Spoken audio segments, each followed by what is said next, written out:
Hey everyone, thank you so much for watching. It has been pretty much, well, nearly exactly a year since I last did one of these videos. One of these handbag collection videos. So many of you who watch tell me that they give you inspiration and ideas for bags you didn't even know existed, or you knew they existed but not in that particular colour. I'm going to start with all of the bags that are new, that haven't been included in a handbag collection video since I did the last one. Some of them you may recognise because I've shown them throughout the year, others you might not have seen at all. I'm going to try and do prices as well as I go, because I know some of you are interested to know in case you don't live near a store and you just want to know ballpark numbers. This I bought in, I think it was September 2017.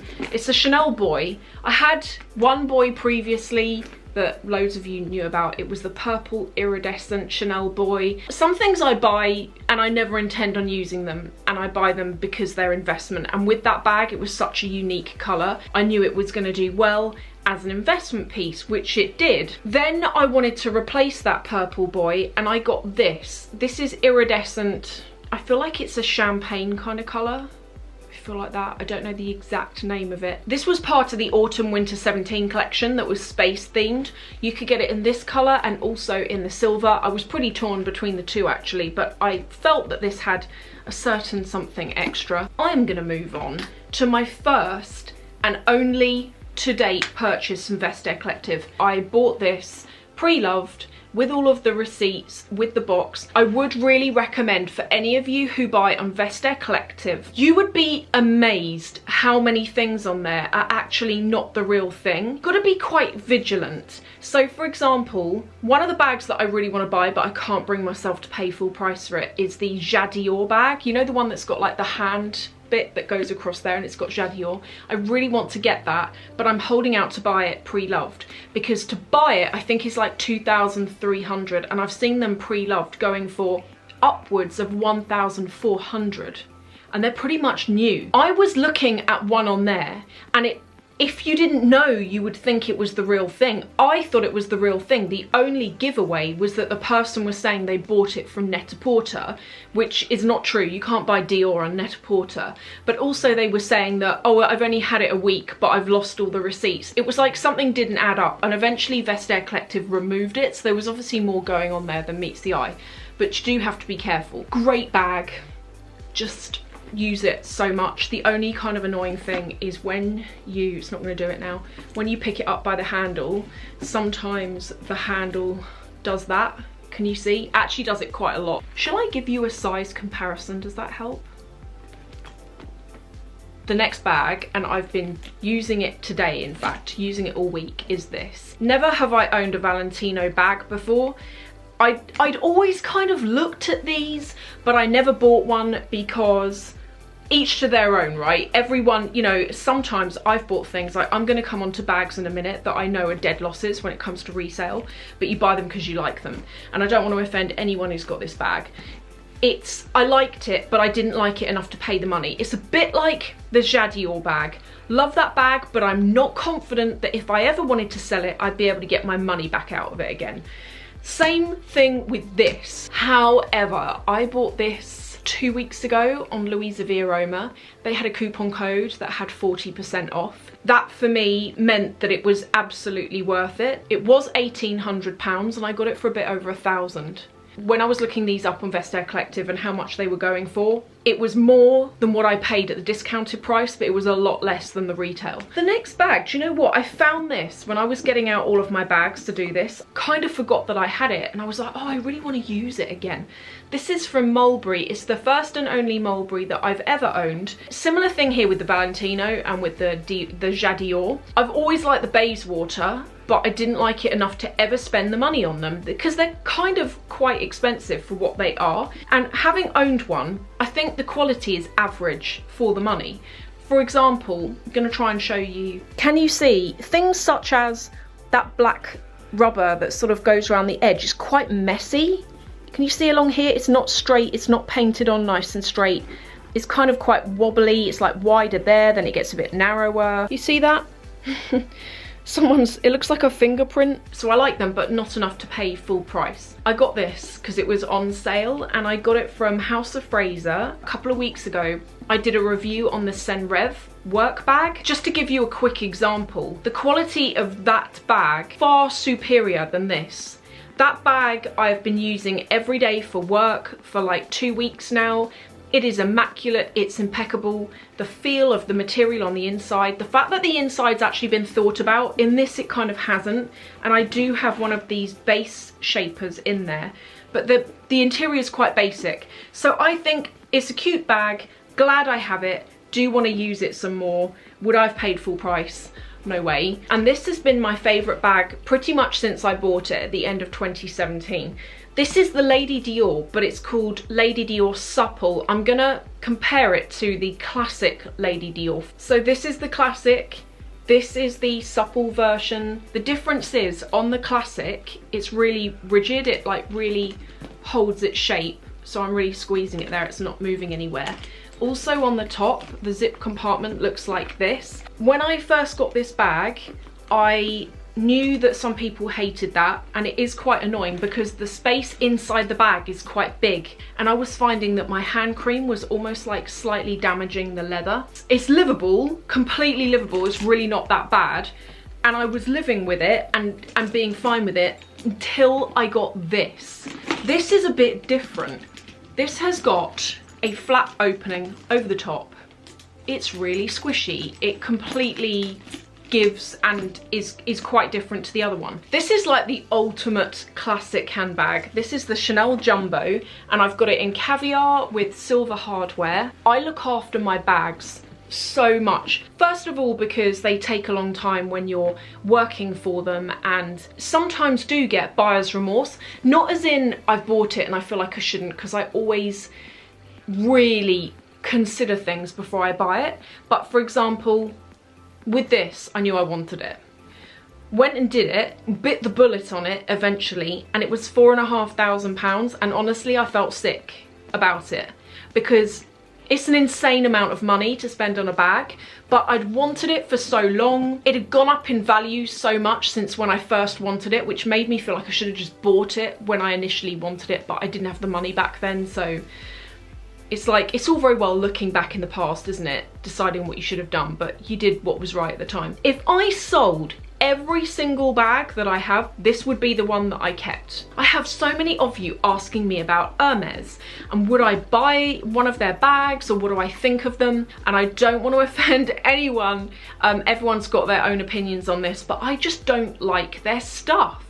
I understand why their prices are what they are, and you've got the heritage and the background and the history, but I think that their prices are extortionate, and I think the bags look quite average. I know they look quite classic and everything and elegant and things like that, but I think that they have created a hysteria. It's exactly what Porsche do, right? If I really want to get a GT3, you have to get allocation to buy one, which means that you've got to have bought so many cars from them that they see you as worthy of going on the list. And it's not even to do with how many cars you've bought. So for example, can you believe it, but because I do YouTube, they wanted me on the list. I was like, wow, that is the first time YouTube's ever gone in my favour on anything. It's the same thing, and because they keep stocks limited, it creates a hysteria where everyone wants it, because the concept of actually being selected to be good enough to buy one of their bags is as exciting as the bag itself. Next one is this. This is another bag that is poor quality.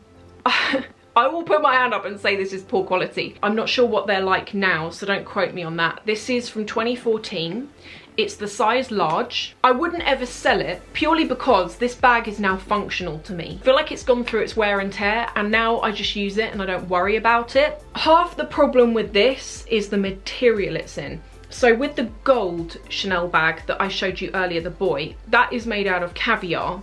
And I know I haven't used it, but that's made out of caviar, and the caviar is way more hard wearing than this. This is lambskin.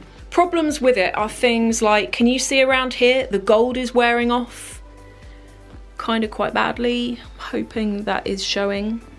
And also, I've shown it before, but on the corners, I mean, that's kind of to be expected, that wear and tear on the corners. but the leather just in general is not in good condition. And you know, I'm someone that really looks after this stuff. Next up, and it's the bag you love to hate, well, some of you anyway. I can't even tell you I love this bag so much. It's the Paloma tote from Christian Louboutin. Bought this in 2016. This has got to be one of my wild card bags. I really doubt that if I sold this, I would get anywhere near the money that it is, but it's already gone up in value by £200 or £300 since I bought this. This is the size small. I love the fact that straight on, it's really plain and it's kind of conservative. Then you see it from the side and you've got studs, leopard print and the signature red there. I love the thought that's gone into the interior of this. It's got an interior pocket down there, a zip pocket, and then on the other side it's got another one where you can keep things like I've got a card holder that I keep in there. Then when you want to close the bag, if you want to close it over, you've got this tab that goes over. Doing such a bad job, it goes over into the other side like that. So if you want added security, you can do that. I don't ever use that because it's quite small as it is, and I normally sort of like hold it or wear it over my arm. It also comes with a shoulder strap. On the newer versions, the shoulder strap has been greatly improved. It's wider, it's more comfortable, and you can also buy shoulder straps on their own that are different designs. I've seen one that's like covered in crystals, so you can buy different things. I don't normally use the strap actually because it feels so pointless. It's like so thin. My bag that is sentimental, that I will never get rid of, that I have the best memories of, is this bag. This is vintage Dior. Still got all of the papers on it. Its handle is still wrapped up. This is the Dior Gaucho Saddle Bag in iridescent gold. The gold, close up, has actually got sparkly bits in it, like bits of gold glitter. The story with this, and I'm sorry if you've heard it before, but for anyone who hasn't, when I first met David, who is my now husband, we'd been going out for about 6 to 9 months. I was living with him by this point, and I was working my first proper job, I want to say, where I was actually earning enough to pay bills that I had. It was my birthday in November, and at the time he used to work for a company that was right near to Selfridges in London, and he went in off his own back and bought this, and at the time this bag was hot. They did it in this colour, which you couldn't get. This colour was quite hard to get. They also did it in brown, white, black. The reason why it is all wrapped up like this is because the one he bought me, I was out with some friends one evening and the strap, there are two sort of rivets there, they broke and the strap came off. And I took it back to Dior and they just gave me a new one. And then I didn't want to use it and wear it because the other one I'd actually been using for about 6 months by that point. So it's not like I wore it for like a week and then never used it again. I've been using it quite a lot. I actually do think now, because this style is coming back in, I could probably like totally wear this, and I would. Let me know in the comments if you're the same, whether you own bags that have got sentimental value or the particular time when you went and bought it resonates with you for whatever reason. I really think that with these things, they are a big consideration purchase. Very often you attribute, like, whether it's a birthday or you've got a promotion and so you've done something or whatever, or like one of the bags I'm going to show you, David got me for our wedding anniversary. And yeah, let me know if you do that as well, if you can attribute something to it. Here is the next bag. I don't like Louis Vuitton in recent years because the quality has gone downhill. I looked at the Pochette Métis about 3 months ago, and honestly the quality was so bad. To me it was not worth the money. I have got older Louis Vuitton bags, and when I compare them, and I'm talking about like Louis Vuitton bags from 2012, I've got another one from 2014, then you compare it to a new current one and you can tell like the quality of the materials, the attention to detail on the stitching. But this bag was one that I bought where the quality was on the slide. This is the Alma BB. I want to recommend, if you want to get a Louis Vuitton bag, particularly if you want a starter bag, I really recommend this. Things like the Speedy and the Neverfull, they're so fakeable, and it's really put me off. But anyway, if you want to get a first bag, I do recommend this. The price is good. You don't really see fake ones of it. Comes with a strap. You can also lock it if you if you felt the need to, you can lock it. There's a little padlock that comes with it. My second favourite bag, and the bag that I wouldn't be without but also has kind of sentimental values, is this. This is the Chanel COCO Top Handle, or Chanel COCO Flap Top Handle. They're all called a flap and a top handle. It's been quite nicely thought out. You've got a zip pocket on the back section there, great for makeup because things don't roll around. Then you've also got a middle compartment there, good for card holders. Then you've got a more open section at the front. On the back, that's where I tend to keep my phone, and it also comes with like a shoulder strap. Bought this bag at Heathrow Airport last year when I was going on holiday with my husband. Bought it as something crazy. I feel like it was like 5 in the morning when I bought this, because you know, like travel, it was so weird. I was wearing my pajamas. My pajamas look like tracksuit bottoms, I will add, but it was surreal because we were in Heathrow. I was so tired and I was like, I think this is the earliest that I've ever made a purchase like this before. Let me show you this. This is the Gucci Marmont bum bag, or belt pack, and then on the back it's got the heart. On the inside it is lined and it's got an inner pocket there, and then it's got the belt that goes round the waist to wear it. This bag was a real trend piece at the end of last year, and I wore it quite a lot, actually, more than I thought I would. Gucci is not a brand. I've got a Gucci I'm going to show you, which is from 2007 or 8, but beyond that point, I never bought Gucci bags because, particularly in recent years, each to their own again, but for me, I feel like they've gone a bit crazy with their designs. Because I buy and hope to sell onwards, I just worry with their stuff that it's gonna date.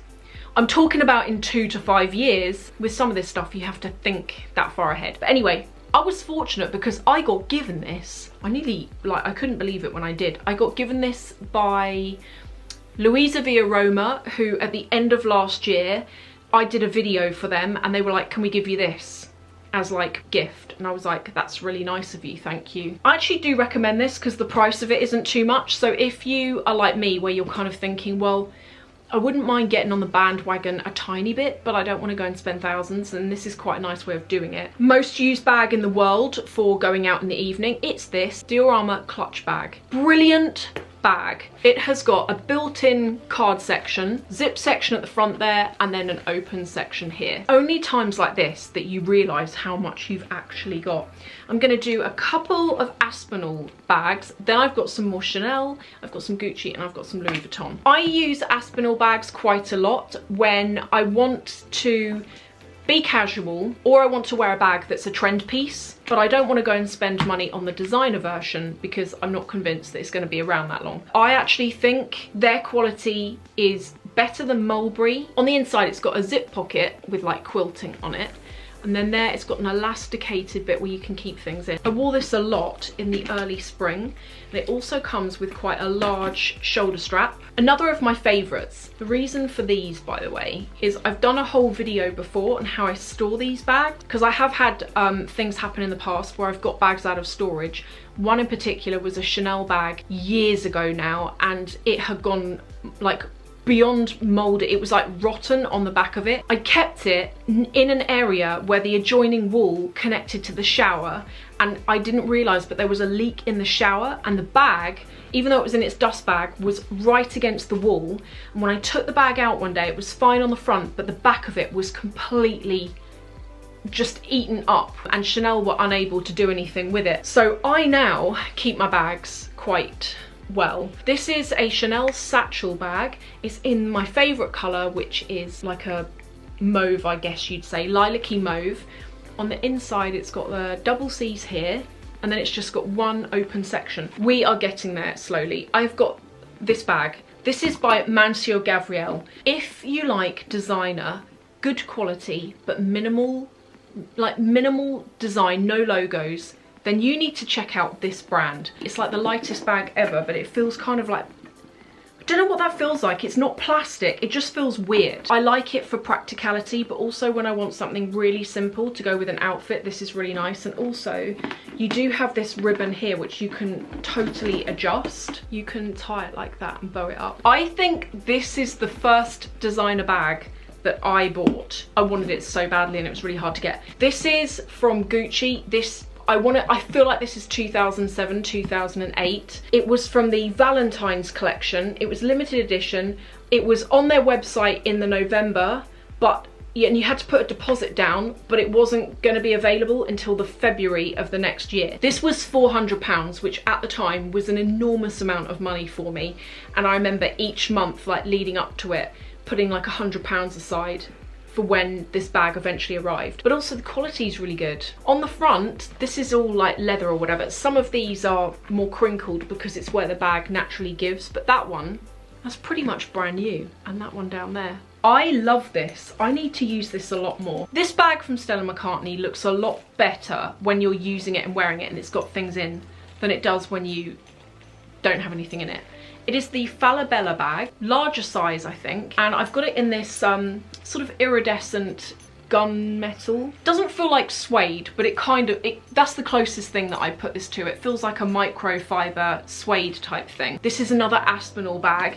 This is called Lottie, but you can see it's got quite a few different compartments and a zip section in the middle. If you've got your Chanel bags and you want something for days where you don't want that liability of taking that out, I really recommend these because they are good quality, they're practical, they look classy and elegant. The Valentino that I'm using at the moment, all today, it was kind of stressing me because I was wearing it crossbody and I was aware that it was like rubbing on my jeans as I was walking. So I was having to like hold it slightly. Some days you don't want to do that. You just want to use something like this where you don't really care too much. This Louis Vuitton bag, this is what I'm talking about quality wise. This is from 2012. And if I were to compare this to current Louis Vuitton, the difference is massive. So first of all, on the inside, that has been lined with suede, entirely lined with suede. It's even got the same suede interior on the two pockets on either side of the bag. Gold hardware has not scratched. The gold has not started to rub off at all. This is another thing that really annoys me. I mean, even the Chanel boy bag I showed you earlier, you spend this money buying one of these bags, you get gold hardware and it rubs off and you just think, wow, could you not have tested that before you charged me like £3,000 for it? This is a great example of a really good quality bag. Some of the bags that I had in the last video, you will notice aren't here. I have sold the purple Chanel Boy, the iridescent blue Miss Dior, the coral coloured Chanel Mini, the Louis Vuitton Bria. I also sold a Chanel GST. There's been quite a few things that I've sold, and really just anything that I'm not using, I want to freshen up and keep rotating and moving on. Please let me know if you enjoy these videos, if perhaps you would like a follow-up on the collection of things that I've got that are designer, that are like small leather goods and things like that, belts and stuff.